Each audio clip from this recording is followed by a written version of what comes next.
جب بھی عید قریب ہوتی ہے تو پاکستان میں دو گروہ سامنے آتے ہیں، روایت ہلال کمیٹی کا، پوپل زئی صاحب کا، اور اب ایک شخص کو سستی شہرت بہت زیادہ عزیز ہے، خود کو وزیر کہتا ہے،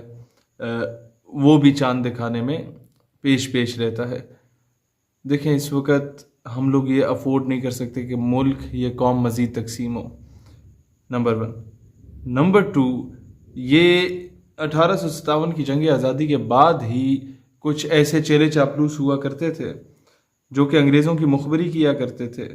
اور اس کے بعد مسلمانوں کو پوری طرح سے شکست ملی، اور ایسے لوگوں کو پھر انگریزوں نے نواب وڈیرا بنا دیا، گھوڑے پہ بٹھایا اور کہا کہ صبح کا سورج طلوع ہوگا، تم گھوڑا دوڑاؤ، جہاں تک جائے گا تمہارا گھوڑا غروب آفتاب تک، وہاں تک کی ساری زمین تمہاری ہوگی، تم یہاں کے نواب وڈیرے بن گئے۔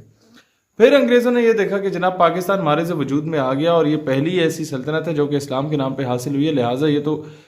مسلمانوں پر کہیں پر بھی ظلم ہوا تو یہ کٹ مرنے کو تیار ہوں گے ہمیشہ۔ فلسطین میں ظلم ہوتا ہے یہ آ جاتے ہیں، برما میں ظلم ہوتا ہے یہ آ جاتے ہیں، کشمیر میں ظلم ہوتا ہے یہ آ جاتے ہیں، دنیا کے کسی کونے میں بھی، عراق، ایران، سیریا، لیبیا، لبنان، جہاں بھی ظلم ہوا یہ آئے، ان کو کس طریقے سے کاؤنٹر کرو۔ انہوں نے کیا کیا کہ فرقہ واریت کا بیج بویا ہمارے درمیان، ایک دوسرے پر ہم نے کفر کے فتوے لگائے، ہم لوگوں نے ایک دوسرے کے جو ہے گریبانوں کو پکڑا، مناظرے ہوئے، سارا کچھ ہوا، قوم تقسیم ہوئی۔ پھر ہم نے دیکھا کہ پچھلے کچھ سالوں میں الحمدللہ پاکستان کے تمام مکاتب فکر اکٹھے ہوئے، اور اکٹھے ہوئے تو دو معاملوں پہ ہوئے، ناموس رسالت صلی اللہ علیہ وسلم کے دفاع کے لیے اور ختم نبوت صلی اللہ علیہ وسلم کے دفاع کے لیے، جو کہ بہت اچھا سائن تھا۔ پھر یہ کیا گیا تیسرا کام، وہ یہ تھا کہ ملک میں لسانیت کی ہوا کو پھیلایا گیا۔ سب سے پہلے تو ایک کچھ لوگ ایسے خریدے جو کہ اسی طریقے کے جس طرح 1857 کے بعد کوئی لیچڑ اور کم ظرف قسم کے لوگ ہوتے تھے جن کو محلے میں کوئی سلام بھی نہیں کرتا تھا، ایسے ہی لوگ دور حاضر میں کچھ ایسے لوگ چنے گئے جن کے جسم پہ کوئی تھوکتا بھی نہیں ہے، جن کو لوگ انسان سمجھنے سے ہی قاصر ہیں،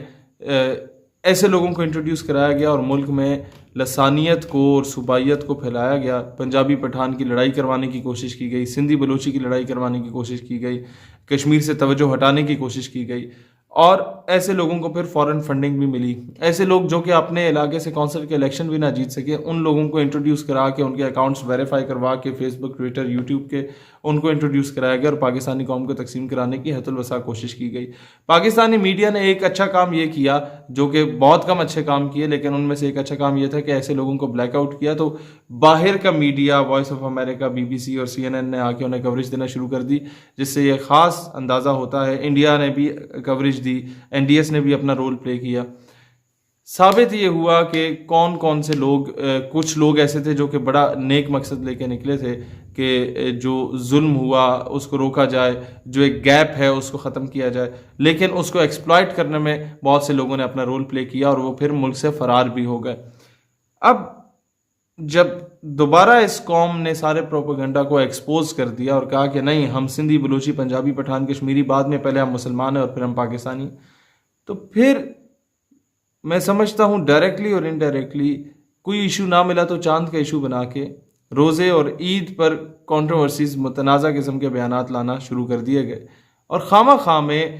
قوم کو تقسیم کرنے کی کوشش کی گئی۔ جب ایک ادارہ آپ کا بن چکا ہے، روایت ہلال کمیٹی کا، اسلامی نظریاتی کونسل کا بن گیا، اور وہ کوئی ایک اسکول آف تھاٹ، صرف ایک اسکول آف تھاٹ کو نہیں ریپرزینٹ کر رہا، مفتی منیب الرحمان جب بیٹھتے ہیں تو ان کے ساتھ دیوبند اسکول آف تھاٹ بھی بیٹھتا ہے، اہل تشیع اسکول آف تھاٹ بھی بیٹھتا ہے، اہل حدیث اسکول آف تھاٹ بھی بیٹھتا ہے، اور پورے ملک سے شہادتیں لی جاتی ہے اور متفقہ طور پہ منظور ہوتا ہے۔ یہ کام روایت ہلال کمیٹی کا پچھلے کئی سالوں سے ہو رہا ہے، ہم تو جب سے پیدا ہوئے ہم دیکھ رہے، اور اسی پہ پوری قوم اتفاق کر کے عید مناتی تھی۔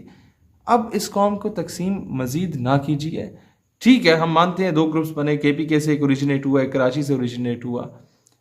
لیکن تیسرا ایک شوشہ بیچ میں لانے کی کیا تک بنتی تھی؟ تو میں گزارش کروں گا وزیر اعظم صاحب سے بھی کہ یہ وزیر سائنس اینڈ ٹیکنالوجی جو آپ نے لگایا ہوا ہے، اسے کہیں کہ کوئی اچھا کام شروع کرے۔ دنیا چاند پہ پہنچ گئی ہے، آپ اور کچھ نہیں تو تھوڑا بہت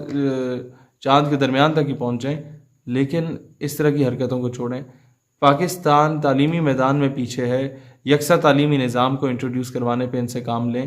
یہ قوم مزید ڈیوائڈ اینڈ رول کی پالیسی کو برداشت نہیں کر سکتی، یہ قوم مزید تقسیم ہونا برداشت نہیں کر سکتی۔ ہم پہلے ہی بہت کٹے ہوئے ہیں، پہلے ہی بہت لٹ چکے ہیں. ایک بازو ہمارا کاٹ کے 1971 میں الگ کیا گیا. اب ہم مزید تقسیم ہونا نہیں برداشت کر سکتے. اینڈ آئی وڈ ریکویسٹ کہ پوپل زئی صاحب اور مفتی منیب الرحمان صاحب کو ایک پلیٹ فارم پہ آنے کی ضرورت ہے. اللہ دین اسلام اور وطن عزیز پاکستان کا حامی و ناصر ہو. پاکستان ہمیشہ زندہ باد.